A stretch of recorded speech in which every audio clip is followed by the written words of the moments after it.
Undefeatable. उनको defeat करना और रिप्लेस करना it is not possible, it is not possible. बकारियों का मुआवजा कौमों से नहीं किया जाता। कि पाकिस्तान भी अब चाहता है ट्रेड के रिलेशनशिप जो है वो और आना जाना थोड़ा बहुत स्टार्ट हो। हम भी वही लाइन ले रहे हैं जो इंडिया लाइन लेता है। दुनिया के एक नंबर पे मुल्क इंडिया है।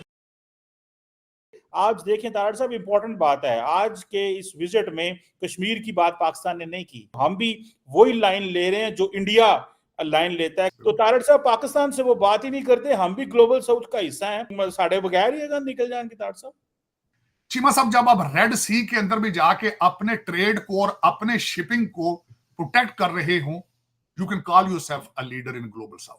आप अपने सिटीजन्स को जहां भी बैठे हो, आप किसी कीमत पर भी उनको उठाकर वापस अपने मुल्क में ले जाने की सलाहियत रखते हो, you are a global leader. Cheema साहब, जब G20 को आप सक्सेसफुली ऑपरेट करें, जब आप मोदी साहब और जयशंकर साहब के दौरों को देखें, you are a global leader, you are a global south leader. आप अमेरिका की सैंक्शंस के बावजूद रशिया से तेल लें, आप ईरान की सैंक्शंस के बावजूद तेल लें, दुनिया को आंखें दिखाकर, तो आप ग्लोबल साउथ के लीडर हैं। You can say that you are global south leader. चाहे ऑस्ट्रेलिया हो, चाहे अमेरिका हो, चाहे कोई डेवलपिंग कंट्री हो, चाहे खलीज हो,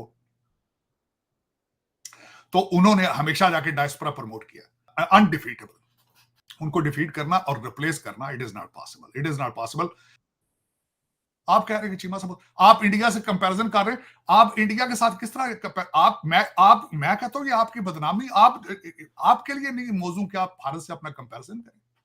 सबसे पहले मुझे ये बताएं, करप्शन रोकी है जिस तरह मोदी साहब ने नोट तब्दील किए वहां पे रोकी, डिजिटाइज जिस तरह उन्होंने, आज आप डिजिटाइज क्यों नहीं कर रहे पाकिस्तान? कि पाकिस्तान भी अब चाहता है कि हम इस किस्म के मुखासमाना ताल्लुक से आगे बढ़ के जरा किसी बेहतरी का रास्ता इख्तियार करें, जिसमें कम अज कम चाहे कश्मीर अपनी जगह पे कायम रहे, लेकिन उसके बावजूद ट्रेड के रिलेशनशिप जो है वो और आना जाना थोड़ा बहुत स्टार्ट हो। बकारियों का मुआवजा कौमों से नहीं किया जाता। ताला पाकिस्तान भी ध्यान से खोला करें, कहीं उसमें से गैस ना निकल आए।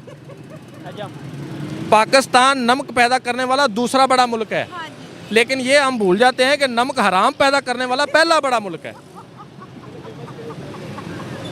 ठीक है, तो अगली बात, हमारे कौन सा यहाँ पे जिसने जितनी ज्यादा वफा की है इस मुल्क के साथ, उसने उतनी ज्यादा सजा पाई है।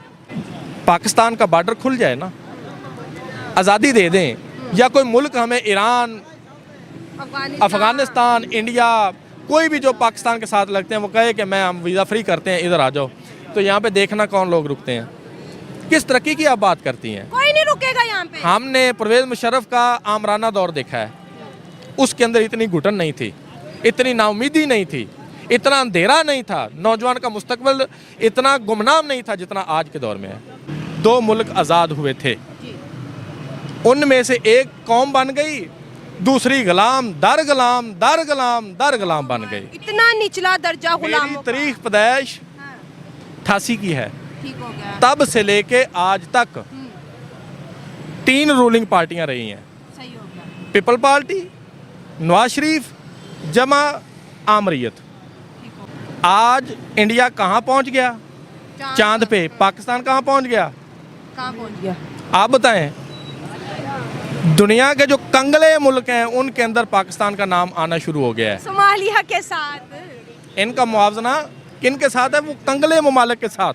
चाहिए कि हम गुलाम कौमों को कैसे ट्रीट करते हैं, गुलाम कौमों को किस तरह लीड करते हैं, आज़ाद कौमों के साथ कैसे बात करते हैं। अच्छा, जब किसी गुलाम से बात करेंगे, उसकी बॉडी लैंग्वेज देखिएगा, उसकी ड्रेसिंग देखिएगा, उसका उठना बैठना देखिएगा, उनकी क्वालिफिकेशन देखिएगा। ठीक हो गया। हाँ। जब आज़ाद कौमों को देखेंगे तो तब उनकी ड्रेसिंग देखिएगा, उनका उठना बैठना देखिएगा, उनकी रैदल बैतल देखिएगा।